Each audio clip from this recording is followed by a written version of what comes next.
आपण जी प्रेत यात्रा पाहत आहात ही प्रेत यात्रा एखाद्या व्यक्तीची नसून ही प्रेत यात्रा जे राशन दुकानावरती थंब लावून माल देण्यासाठी जे स्वाईप मशीन आहे, जे ग्रामीण भागामध्ये इंटरनेटच्या सुविधा नसल्यामुळे आधारचा अंगठा किंवा थंब योग्य प्रकारे मॅच होत नसल्यामुळे लोकांमध्ये गैरसमज निर्माण होत आहे।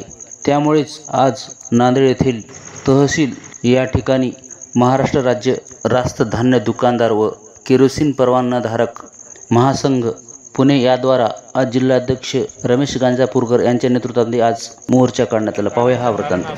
मागील सतत 2 महिन्यापासून सर्व्हरचा प्रॉब्लेम आणि नेटचा प्रॉब्लेम आहे तो सातत्याने एवढा सतावत आहे की दुकानदारांचे आणि लाभार्थ्यांच्या नाही का मारामारीपर्यंत प्रकरण गेलेत। अशातलाच एक प्रकार म्हणून काल नाही का नांदोशाच्या दुकानदाराला मारलं, त्याचा हात तुटला, त्यानं भाग्यनगर पोलीस स्टेशनला कंप्लेंट केली।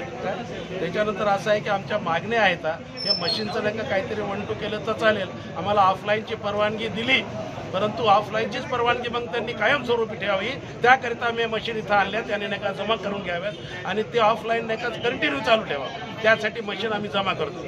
हा आमचा पूर्ण महाराष्ट्राचा प्रश्न आहे। आमचं आंदोलन अख्ख्या महाराष्ट्रामध्ये आहे। राज्याचं नेतृत्व DN पाटील साहेब करतात, त्यांच्या अखत्याऱ्याखाली सगळा हा कार्यक्रम चालू आहे।